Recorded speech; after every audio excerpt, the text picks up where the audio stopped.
Ok, então, gente, inicialmente, vamos desejar que a paz do nosso Senhor Jesus Cristo esteja com todos e, envoltos na paz do amado Mestre, possamos desenvolver a tarefa que nos foi confiada. Todos nós, né? Eu e vocês, porque estamos juntos tentando compreender, tentando nos aprofundar no entendimento da doutrina dos Espíritos, para, através desse conhecimento, nos aproximarmos mais de Deus, do bem, do propósito fundamental da vida humana. Pois bem, nós estamos em tempos de coronavírus e em tempo da Covid-19 e estamos todo mundo improvisando. É a primeira vez que estou fazendo um vídeo, estou aqui com uma pesca, vamos ver se dá certo, vamos ver como é que fica isso, mas vamos tentar, né? Vamos tentar juntos.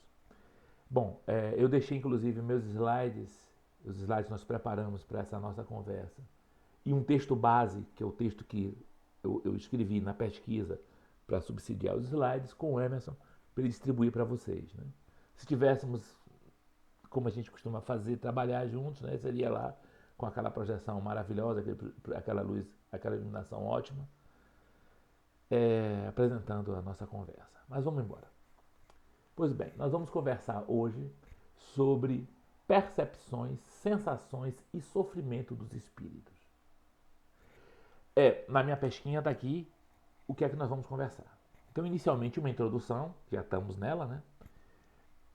Em seguida, nós vamos ver uma comparação entre o mundo físico e o mundo espírita. Depois, nós vamos ver como funciona a questão da memória nos espíritos, alguns dos princípios que regem a memória dos espíritos, conforme nos orienta e nos ensina Kardec. Vamos falar sobre premonição, sobre a capacidade que os espíritos têm de prever o futuro. Vamos falar sobre o conhecimento de Deus, como é que se dá esse conhecimento de Deus no mundo espírita, pelos espíritos. Os sentidos dos espíritos, que o primeiro pilar foram as percepções, né, que vai na memória, premonição, conhecimento de Deus. E agora, o outro pilar são as sensações, são os sentidos, como é que eles sentem. Nós temos tato, visão, audição, olfato, paladar e os espíritos. Então, vamos conversar sobre isso. Depois sobre o sofrimento. O espírito sofre, como sofre, por que sofre. Sobre o cansaço, o espírito se cansa. Sobre o perispírito, apesar de estar no final, é para ajudar a entender toda a conversa que nós vamos ter até esse momento. E por último, o que nós precisamos saber para não sofrer quando formos para lá. Né? Quando sairmos daqui para lá, para nós não sofrermos, ok? Ok, então vamos. Vamos. Percepção, sensação espírita, agora vamos para a nossa introdução. Bom, nós estamos estudando o quê? Nós estamos estudando a segunda parte do Livro dos Espíritos, o capítulo 6, que tem o título, que é o título da palestra. Percepções, sensações e sofrimento dos espíritos. Na segunda parte do Livro dos Espíritos, que trata da vida espírita, Kardec se preocupou em fazer essa pesquisa com os espíritos, com a espiritualidade maior que o orientava sobre essas informações. Pois bem, então vamos começar de fato a nossa preleção em cima dos conceitos que foram colocados lá. Um alerta, um aviso a todos vocês. Eu pauto minhas palestras quando eu estou conversando sobre espiritismo, quando eu estou conversando sobre cristianismo, sobre mensagem cristã, eu pauto em Cristo e Kardec. Eu fundo em Cristo e Kardec. E em nenhum outro. Eu procuro colocar da forma mais clara e transparente possível os conceitos que estão colocados lá. Se Cristo e Kardec estiverem errados, tudo bem. Eu prefiro errar com eles a acertar com qualquer outro. Então, o que nós vamos trabalhar aqui são os conceitos desse tema que estão colocados no Livro dos Espíritos e que, para mim, fundamentam o entendimento espírita sobre esse assunto. Podemos desenvolver? Devemos, é nossa obrigação desenvolver. Podemos ampliar? Devemos ampliar. Podemos negar? Se tivermos fundamento, muito fundamento. E até o momento, não vi ninguém que pudesse refutar essa sólida base sobre a qual se assenta a filosofia espírita, que é o Livro dos Espíritos. Bom, A primeira informação que Kardec nos trouxe, os espíritos trouxeram para Kardec, e ele reproduz para a gente, em cima das perguntas que ele fez, é que quando nós passamos daqui para lá, quando nós desencarnamos, os nossos sentidos, a nossa percepção da realidade se amplia. Se amplia a nossa percepção, se amplia a nossa memória, porque nós recordamos das experiências passadas, e se amplia a nossa compreensão. Claro, né? Se eu tenho uma visão maior da realidade, se eu tenho a memória ampliada, trazendo todas as experiências ao longo de milhares de anos de minha existência, é óbvio que minha compreensão da realidade também passa a ser muito mais amplamente significada. Pois bem. Então, essa ampliação acontece para todo mundo. Todos. Claro que quanto mais evoluído é o espírito, quanto mais experiências tem esse espírito, quanto mais potenciais esse espírito desenvolveu, mais ampla e mais gritante é essa diferença quando ele parte para o lado de lá. Então, ele amplia-se muito mais seu sentido, sua compreensão, sua percepção da realidade, porque é um espírito mais evoluído. E tudo que falarmos com relação aos espíritos, lembrem-se sempre que tem a gradação da evolução. Tudo que falarmos sobre os espíritos, quanto mais evoluído, mais intenso é se for uma coisa positiva, menos intensa é se for uma coisa negativa. Isso é ponto pacífico. Então, sempre que nós falamos, e quando nos referimos a espíritos, quando evolui, quanto mais evoluído ele for, mais o que tivermos falado de positivo está ampliado, de negativo está diminuído. Ok? Pois bem. Por que acontece isso? Por que acontece esse negócio de quando eu sair ficar com meus sentidos ampliados? Porque o corpo físico é como um véu que tapa a visão do espírito. É como uma parede, como um muro, como uma esponja que retém o espírito preso dentro dela, como uma parede, um muro que impede o espírito de ver além. E esse ver é metafórico. Eu quero dizer que o corpo físico impede o espírito de sentir com toda a amplitude da sua capacidade espiritual de sentir. Nós vamos ver mais adiante um pouco como é significativa essa capacidade espiritual de sentir. Então o corpo físico ele é um limitante do espírito. Por isso que Kardec vai usar a imagem de gaiola para o corpo físico e de passarinho para o espírito. Quer dizer, como se estivesse preso a uma gaiola. Apesar do corpo espiritual se expandir, o corpo espiritual alcançar fora, o espírito está retido no corpo físico. Não consegue viver a plenitude da sua realidade espiritual. E isso é mal? Não. Essa é a razão de ser da encarnação. É exatamente isso que a gente reencarna. Nós precisamos passar por esta vida física para ter as nossas faculdades limitadas para poder focar e trabalhar os aspectos essenciais da nossa evolução. E no mundo espiritual nós não poderíamos fazer isso? Poderíamos.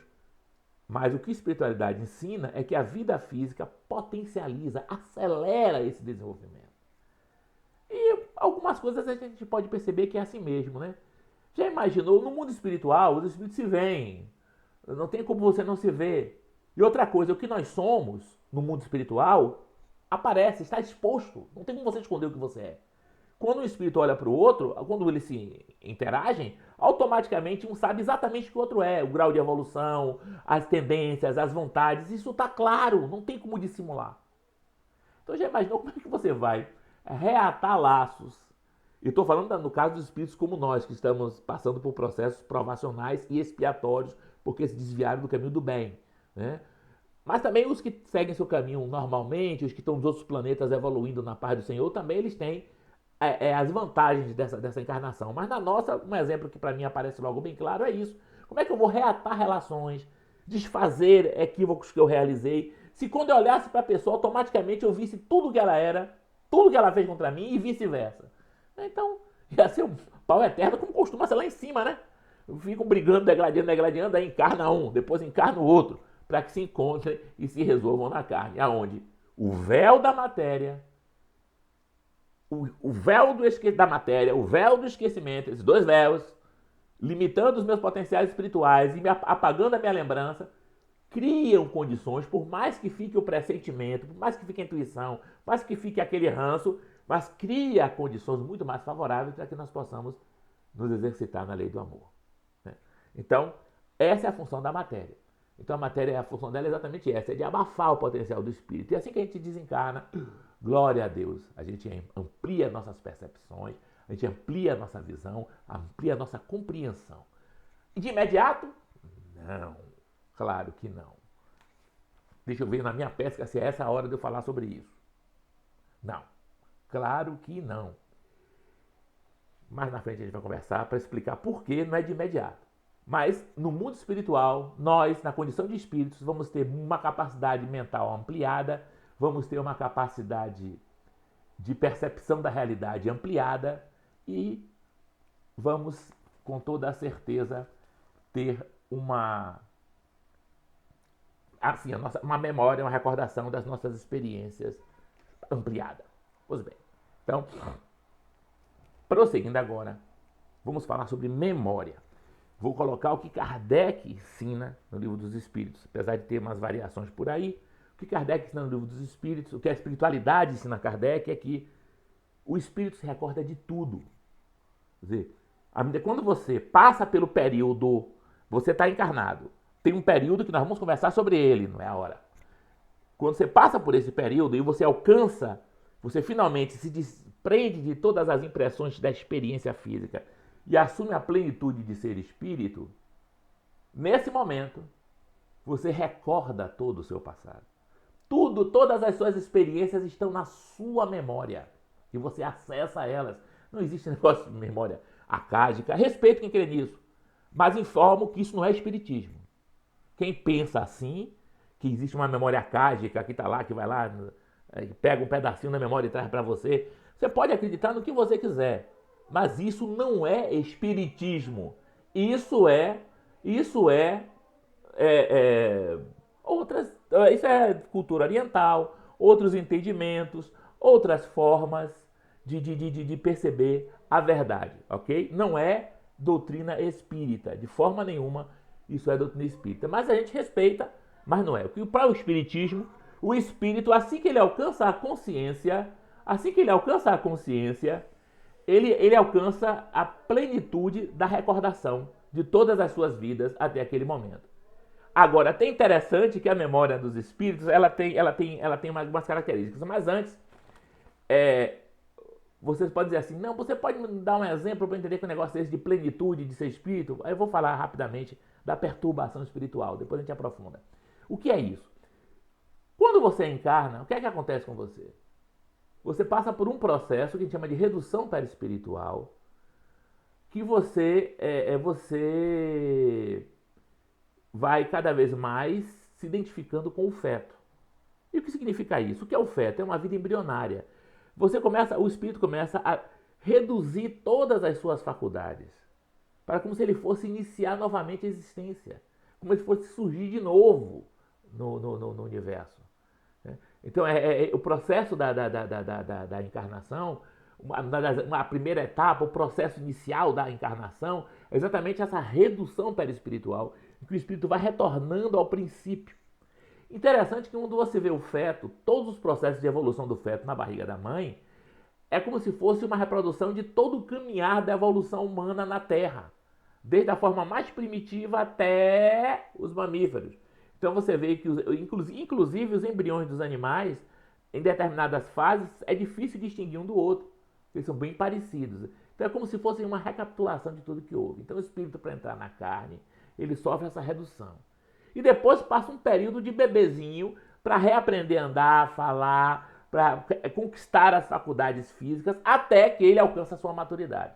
Normalmente é na puberdade, quando os hormônios explodem, os hormônios da puberdade explodem, o espírito então alcança a plenitude da sua condição humana, sua condição encarnada, a lucidez plena, a maturidade. Mesma coisa lá. Quando nós desencarnamos, o corpo que nós carregamos por 2 anos, 1 ano, 40, 60, 100 anos, esse corpo ele exerceu uma influência enorme sobre o espírito. O fato de estar limitado no físico só influencia. Kardec chega a dizer que que os espíritos vivem numa outra estrutura temporal.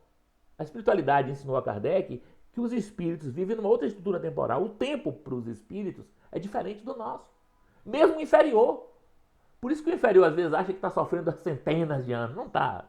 Às vezes uns 2, 3 meses.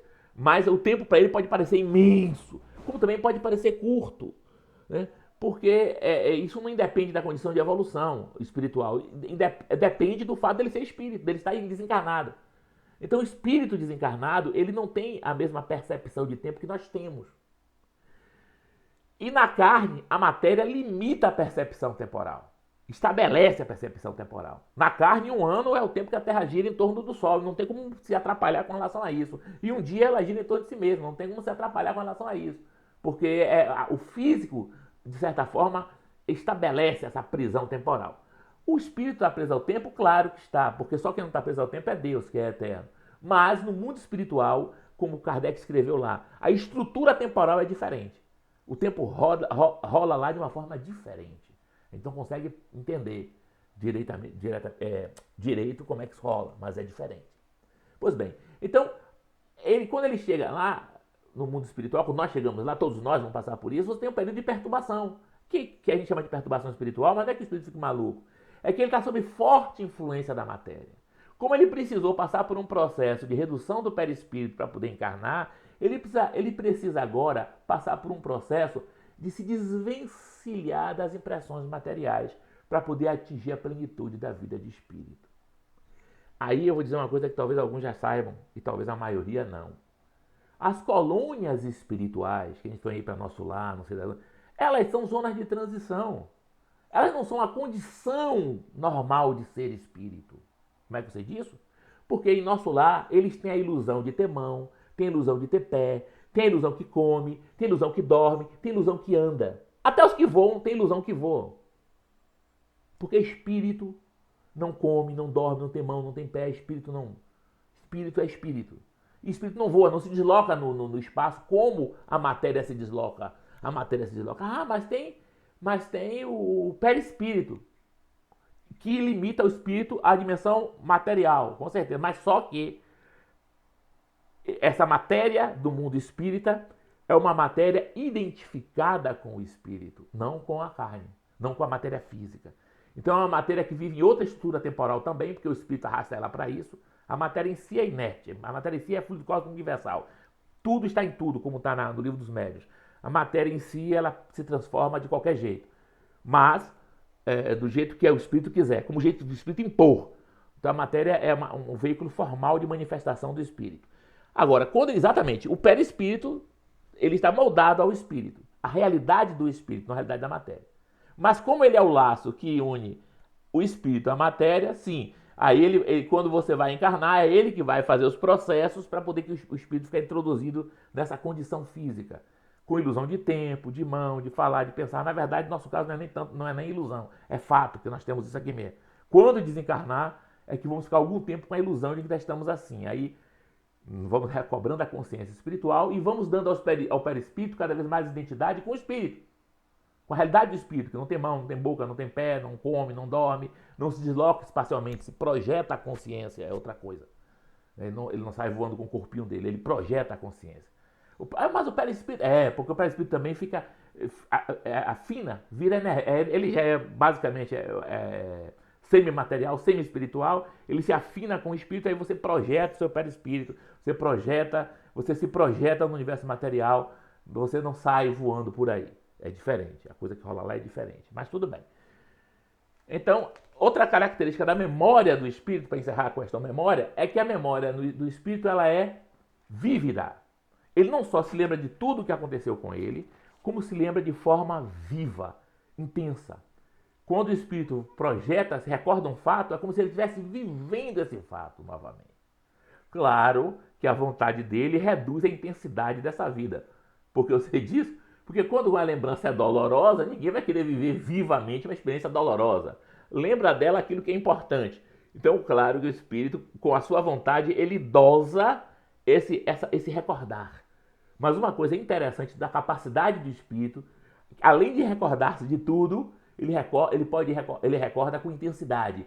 com vida, com força. Ele pode recordar assim, pode viver aquele momento, como está escrito lá no texto que estamos estudando.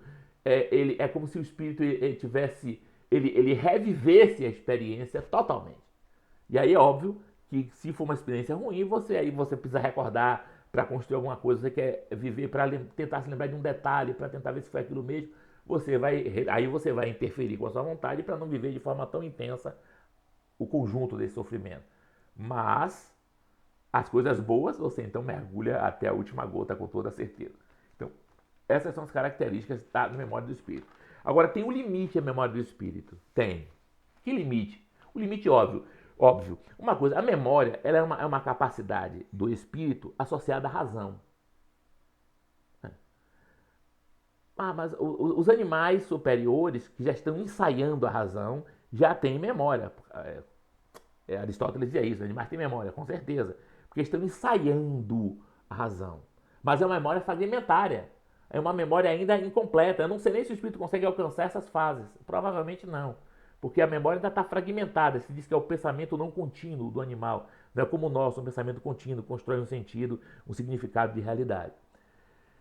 E os vegetais, então, eles nem pensam. E os insetos provavelmente também não pensam, reagem nervosamente. E os minerais, então, eles nem vida têm. Então, quando a gente fala de memória, é no espaço do domínio da razão. Vocês vão ler lá e eu espero que todo mundo pesquise, são as questões 237 a 257 do capítulo 6, que é o capítulo 6 todo do Livro dos Espíritos, esse que nós estamos estudando. Espero que vocês vão ver lá os espíritos ensinando exatamente isso. Que existe essa limitação para o espírito de memória. Ele chega a dizer assim, o princípio nós nem sabemos como é, não lembramos. Né? Como é o princípio, como nós criamos, quando nós fomos criados, como surgimos, não se lembra disso. Claro, porque não tinha razão, não tinha memória, não tem como lembrar. Aí você vai dizer, e como é que eles sabem que as coisas são assim? Da mesma forma que nós sabemos como foi o Egito Antigo sem nunca ter ido lá. Eles pesquisam, eles estudam, eles fazem viagens para investigação. Isso é verdade, isso o espírito faz. Das formas dele lá, não sei explicar como não é como a gente.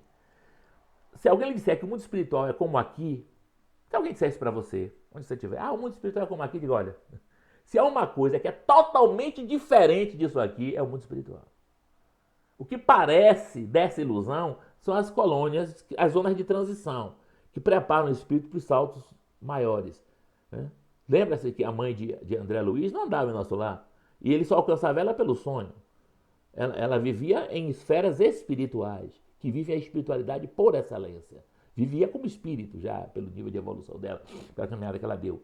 E o próprio André Luiz, com certeza, hoje. E outra coisa, em nosso lar vocês vão ver que você não... eram 10 mil habitantes, se não me engano, ou 100 mil, não me lembro, mas sei lá. Os cidadãos eram cento e poucos. O resto era assistido. Todas aquelas milhares de pessoas eram assistidos. Quando tem a notícia da guerra, que você vê aquele povo comentando, que Lísias diz, vem André, vamos ver o que eles estão comentando. Para nossa educação, não é por curiosidade, não é para fazer fofoca.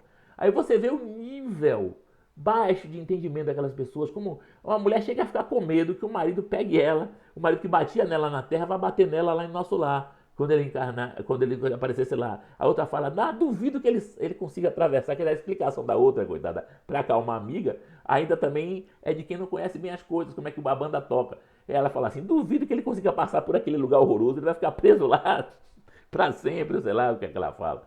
Mas é isso, porque a grande maioria daquela população são de assistidos, que estão se preparando para os voos do espírito, para alcançar as dimensões espirituais de fato. E você vai ver que, na verdade, aqueles que vão receber André Luiz, quando André Luiz aprende a volitar, ou seja, já começa a compreender que ele não está preso a matéria nenhuma, que ele é uma outra coisa diáfana, uma outra coisa que está fora da estrutura temporal, como nós conhecemos. Quando ele chega em nosso lar, os espíritos então vêm recebê-lo, com o governador, inclusive, aquele povo todo que vem recebê-lo, são os cidadãos de fato de nosso lar. São os que alcançaram a compreensão maior e dão sustentação a todos os outros, para que os outros vão alcançando essa consciência, cada um no seu tempo e no seu ritmo. E pode acontecer que eu passe todo o período lá sem consciência? Pode. Infelizmente pode. Principalmente se você estiver preso aos nossos desvios morais. Mas isso não é uma regra, por incrível que pareça. O normal, tirando os problemas mais graves de culpa, de crimes, o normal é que a gente vá alcançando essa consciência e alcance a plenitude de ser espírito, alcance as esferas mais elevadas. Pois bem, premonição. Premonição. Os espíritos podem prever o futuro? Claro que podem. Nós podemos. Vocês poderem entender. Eu estou tentando explicar para vocês entenderem como é o mecanismo da premonição. Na Gênese tem um capítulo só sobre isso. Se vocês procurarem no índice, vocês vão ver que no livro A Gênese de Allan Kardec, ele tem um capítulo só que em que ele explica exatamente a teoria da presciência. O termo é mais ou menos isso: teoria da presciência, teoria da premonição. E nós vamos ver que nós prevemos o futuro. Quer ver como eu prevejo o futuro? Vira e mexe, eu estou prevendo o futuro? Vou te explicar. Quando eu pego um carro, quando eu vou sair daqui de casa, 5 horas da tarde, a primeira coisa que eu faço é prever o futuro. É prever se as ruas vão estar cheias de carro. É prever se eu vou pegar um ônibus, se o ônibus vai demorar ou não, para poder me programar em cima dessas previsões que eu faço. Ah, mas aí é isso mesmo, prever futuro é isso. É você, com base nas informações que tem, você vê qual é a consequência natural das coisas que vão acontecer. Então, se eu for de carro, por exemplo, eu vou prever qual é a via que está menos engarrafada. Se eu for de ônibus, por exemplo, eu vou ver qual é o horário aproximado da chegada desse ônibus para que eu possa me programar melhor onde eu vou chegar lá e fazer o que eu tenho que fazer. Acontecendo, inclusive, que quanto mais informações você tiver, mais precisas são as suas previsões. Mas você sempre vai estar tendo uma margem de erro e de segurança nessas previsões. Então é assim que os espíritos preveem o futuro. Como eles têm os sentidos ampliados, como eles têm a compreensão ampliada, como eles têm uma memória fantástica que os deixa cientes de todas as experiências que viveram, então eles podem com segurança imaginar, supor e apontar o que vai acontecer em determinadas situações e em determinadas circunstâncias. Claro que, como eu falei no início, eu repito só para repisar, tudo com relação aos espíritos se condiciona ao nível de evolução. Quanto mais evoluído, o que é positivo, prever o futuro é uma coisa positiva, quanto mais evoluído, mais intensa é essa possibilidade, mais precisa, mais clara essa visão, mais longe ele alcança. Quanto menos evoluído, mais limitada é essa possibilidade. Mas todos têm, como nós temos. Apesar da carne criar toda essa dificuldade, nós conseguimos fazer nossas previsões e acertar com uma boa margem de segurança. Bom, agora outra questão importantíssima, que é o conhecimento de Deus. Bom, o conhecimento de Deus, primeira coisa importante, a razão humana, ela é adequada a uma forma de conhecer Deus, a forma racional. E nós temos que conhecê-la dessa maneira. Na questão 610 do Livro dos Espíritos, a espiritualidade vai nos dizer o quê? Vai nos dizer que a espécie humana é a espécie na qual encarnam os espíritos que podem conhecer Deus, que têm a capacidade de conhecer Deus. Ou seja, é nosso dever conhecer Deus. É nosso dever construir um discurso racional sobre Deus. E quanto mais nós dominarmos a razão, quanto maior for a nossa capacidade racional, mais perfeita vai ser essa previsão sobre Deus, essa descrição de Deus. Então, a razão humana tem a obrigação, o dever, o ser humano tem o dever de construir um entendimento sobre Deus. Vai alcançar a totalidade de Deus? Claro que não. Vai alcançar a totalidade da razão. Então, quando finalmente nós alcançarmos o limite da razão, a plenitude da razão, nós vamos ter um entendimento pleno sobre Deus dentro do limite da razão. Para além do limite da razão, Deus continua sendo Deus. E aí você vai ter outras faculdades, outros sentidos, outras capacidades para poder entender Deus e fazer esse novo discurso sobre Deus, assim em direção ao infinito. Porque Deus é infinito, não se esgota nunca. Então, os espíritos, claro, nós temos um entendimento sobre Deus que vai se ampliando até a totalidade. E como é que eles descrevem isso? Eles dizem assim, olha, inicialmente é pressentimento Nós temos e imaginação. A gente pressente a essência de Deus, imagina como ele é. E na evolução, cada vez mais, isso vai se transformando em compreensão do que é Deus e visão de Deus. Ou seja, cada vez mais intensa é sentir essa presença. Até que você consegue ver essa presença. Eles chegam a dizer que os espíritos superiores veem Deus e o compreendem. Mas nessa gradação, né? Do pressentimento, da imaginação, ampliando para a visão e compreensão até a plenitude que é da razão. Aí quando chegar nesse limite, acabou. A gente vai desenvolver outras faculdades para continuar entendendo Deus. Tem até uma passagem que diz isso, que é a questão 10.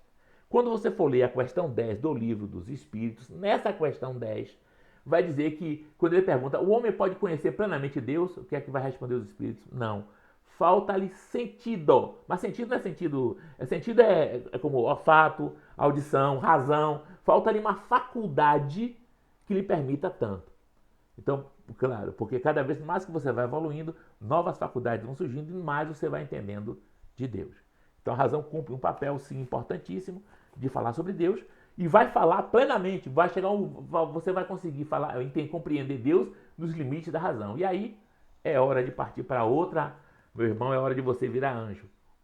Sem brincadeira, porque nós somos seres humanos, a humanidade é um estágio evolutivo, a angelitude é o próximo estágio evolutivo depois da humanidade. Que aí com outros mecanismos continua caminhando, evoluindo, interagindo com Deus e crescendo na direção do infinito. Vamos agora falar sobre os sentidos. Os sentidos são dos espíritos. Visão, audição, e eu vou usar minha pesca aqui agora para a gente poder entender como é isso. Como é que o espírito vê, espírito ouve, espírito sente, tem tato, olfato, enfim. Ó, primeira coisa, os sentidos dos espíritos normalmente se usa a visão, pelo símbolo da luz, pelo símbolo histórico, religioso da luz. Mas o ideal é você imaginar isso, que o espírito possui sentidos, capacidade de perceber a realidade que o cerca. E quais são as características desses sentidos, da sua visão, da sua audição e dos outros que ele tem, que a gente não sabe nem dizer o que é. Primeira coisa, perceber a realidade é inerente à natureza dos espíritos. Eles não têm como não. O fato de ser espírito é o fato de estar absorvendo as informações que o meio fornece, em sua inteireza. Esses sentidos independem de órgãos, como nós temos visão para poder ver, audição para ouvir, o espírito não. Ele ouve pelo corpo todo, vê pelo corpo todo, sente pelo corpo todo. Independe de agente externo. Nós, para ver, precisamos da luz. Para ouvir, precisamos do ar. Porque as ondas sonoras se propagam no ar. O espírito, para ele perceber, não precisa de nada exterior. É como se ele tivesse sua própria luz, seu próprio meio por onde o som passasse. Enfim, ele percebe independente de qualquer agente externo. Nada lhe opõe resistência. Ou seja, ele pode ver através das coisas e nada pode obscurecer essa visão. Nada de material, nada de espiritual, nada externo a ele. Ele está nas trevas, sim, mas vai ver a culpa dele, que está sentindo lá, a consciência culpada que ele está lá, o inferno que ele se mergulhou, é de dentro para fora, essa cegueira é de dentro para fora.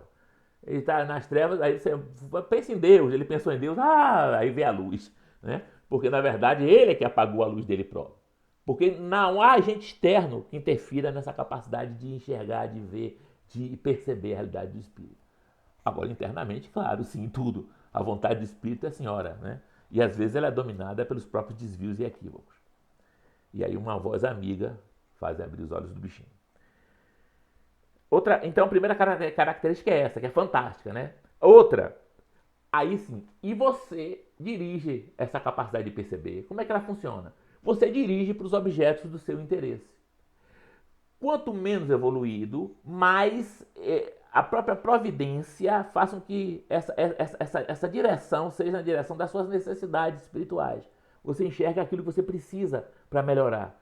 Quanto mais evoluído você é, claro, como existe identidade entre suas necessidades espirituais, você quer evoluir, né, suas necessidades espirituais, e o que você deseja é exatamente evoluir cada vez mais, então você fica mais livre para você mesmo escolher para onde vai dirigir seus sentidos, qual vai ser os objetos de sua preocupação, porque você já está trabalhando o seu próprio progresso. nas fases iniciais, infantis, ou então você está perdido nos seus erros, aí a misericórdia divina vai lhe guiando, os bons amigos espirituais vão lhe guiando, seus amigos vão lhe orientando para que você, fulano, é por aqui, olha aqui, fulano, venha para cá, fulano, que é para você ir se acordando, né?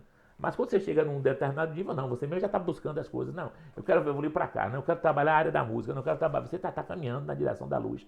Mas é todo esse poder maravilhoso de perceber a realidade, a vontade do Espírito direciona para onde ele acha que é importante para ele, né?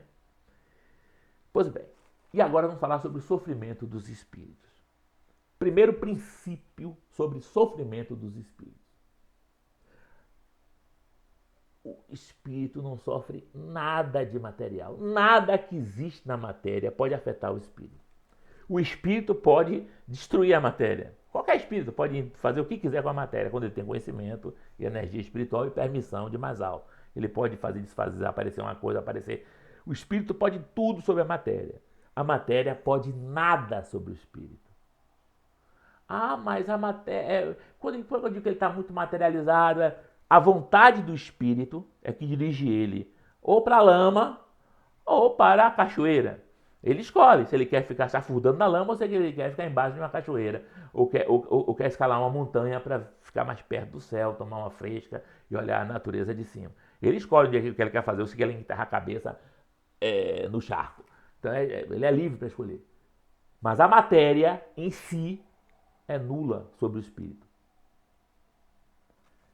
Então eles conhecem o sofrimento físico, claro, porque passaram, como nós estamos quando desencarnaram, não, muito pelo contrário, viu? Não esquece de nada.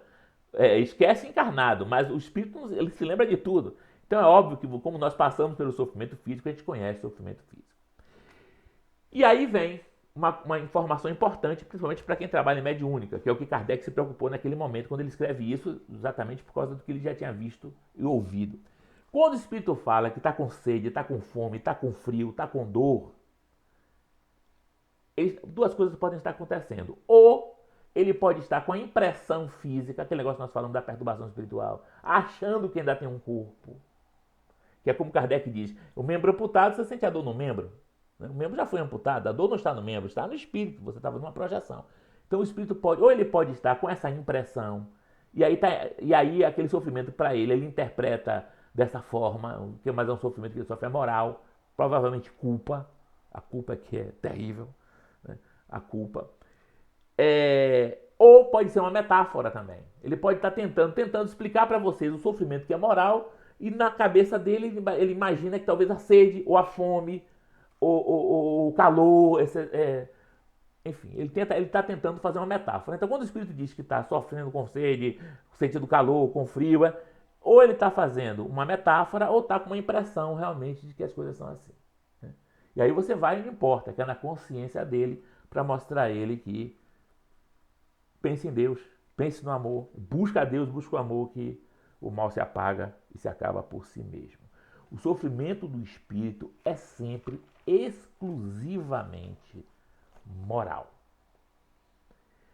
Com relação ao perispírito, eu só quero chamar a atenção para uma coisa. Ele é a ponte entre o espírito e a matéria desse mundo. Então, o perispírito ele vai sempre servir de ponte entre o espírito em si mesmo e a matéria grosseira, primitiva e tudo mais. Ele faz essa ponte, esse laço.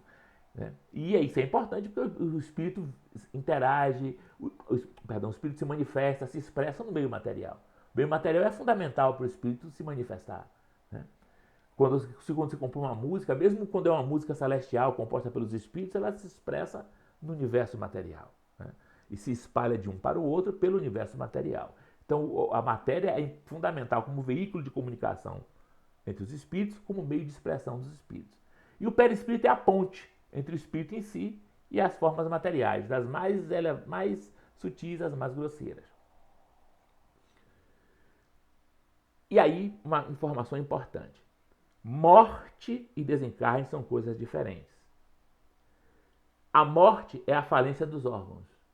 O desencarne é quando o perispírito se desliga do corpo físico. Não acontecem ao mesmo tempo. Não acontecem ao mesmo tempo. Então o espírito pode se desligar, primeiro morre, para depois ter o processo de desligamento.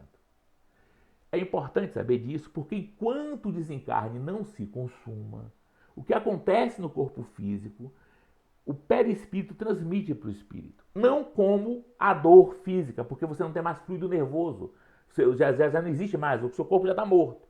Mas as impressões do que acontece no corpo, o perispírito passa para o espírito enquanto ele estiver vinculado. Que é aquela sensação que dizem os suicidas e também os libertinos, os muito afixados à carne, de sentirem os vermes lhe roerem. O verme está roendo. Nos casos dos suicidas, infelizmente, é porque eles estão num processo de muita fixação à carne, porque tem muita energia ainda prendendo eles à matéria. E no caso dos libertinos, é para que eles saiam do corpo. É uma forma de expulsar eles do próprio corpo. Eles, apegados demais à vida física, não queriam sair da vida física, e aí o perispírito começa a passar a impressão, ele começa a perceber que o corpo está sendo comido pelos vermes e, horrorizado, se afasta. Mas seja como for, sim, há muita informação do espírito de problemas com o seu corpo, dele estar desencarnado, mas meu corpo está sendo corroído, porque o seu perispírito ainda está vinculado ao seu corpo físico. Ainda não se completou o desencarne, o processo de desligamento. Pois bem, e agora, para encerrar nossa conversa, para que a gente fale de coisas boas, vamos falar sobre o que fazer para quando for para o mundo espiritual, não passar por nenhuma peinha, para poder você viver com mais tranquilidade o seu período de perturbação, que todos vão passar, e alcançar a plenitude do espírito. Não tem segredo, não tem mistério. João Evangelista nos ensinou: Deus é amor. Quando você busca o amor, quando você busca estar em estado de amor, você está em comunhão com Deus, você busca a comunhão com Deus e alcança a comunhão com Deus. Então, quem ama está livre de todo e qualquer problema, de toda e qualquer preocupação. Ah, mas eu ainda não consigo amar assim. Se exercite, tente, se esforce, lute para. Porque o que Deus quer não é que a gente alcance. Ele quer que nós nos ponhamos em movimento. Se a gente se põe em movimento, ele vem, segura e empurra para frente. O que ele nunca vai fazer é ir contra a nossa vontade. Se a gente está querendo ir para o outro lado, ele vai deixar. Mas se você quer ir para o lado certo, aí ele vem para empurrar. E aí, meu irmão, fica mole, fica fácil, fica tranquilo. Então, amar. Santo Agostinho vivia sendo importunado pelos seus paroquianos lá, que ele era bispo de Hipona. E todo mundo querendo saber se era certo fazer aquilo, se era certo fazer aquilo lá, se aquilo ali era errado. Eu dizia, se eu tenho dúvida, se eu devo fazer tal coisa, não devo. Aí um dia, sem muita paciência, ele fazendo, já devia ter uma certa idade, né? Normalmente os velhos são impacientes. Ele fazendo lá o discurso dele, ele disse, contou as histórias, né? E disse, olha gente, vou ensinar para vocês não apunharem mais. Ame e faça o que você quiser. Ame e faça o que você quiser. Porque se você fizer inspirado no amor, não tem como dar errado. Não existe erro possível. Então, vamos nos exercitar na caridade. Vamos dar sopa. Vamos procurar socorrer o doente, o ferido. Vamos receber espírito, porque mediunidade é caridade. Vamos doutrinar espírito, porque mediunidade é caridade. Vamos trabalhar na casa espírita. Se eu sou budista no templo, no pagode, mas eu estou falando para espíritas, então na casa, se eu sou católico na minha igreja, na igreja católica, na protestante, não é protestante não precisa falar, né? Protestante ele vai e frequenta. Agora o católico, normalmente, e o espírita também, tem muitos espíritas safados hoje, que gostaram de ver a palestrinha e ir embora. Não, vamos nos envolver nas atividades espirituais. Vamos servir, ajudar o nosso semelhante. Vamos crescer no amor. É assim que a gente aprende a amar, é trabalhando, é ajudando, servindo. E aí tem uma tranquilidade, como disse Santo Agostinho. Se nós praticarmos a caridade, se utilizarmos nosso centro, nossa casa espírita, como espaço para viver a caridade, para aprender a amar, para aprender a servir, para aprender a ajudar, aí tem uma tranquilidade e certeza que, como dizia Santo Agostinho, né, não tem erro. Não tem erro. O que nós estivermos fazendo vai dar certo. Mas se estiver fazendo uma coisa errada, fique tranquilo que Deus segura a onda, porque você está tentando acertar. Não tem esse problema. Se você estiver tentando acertar, tenha certeza que Deus está contigo. Que Deus continue conosco, que a paz do nosso Senhor Jesus Cristo continue nos envolvendo e que nos faça permanecer em paz nos nossos lares, agora e sempre. Que assim seja. Tchau, meus amigos.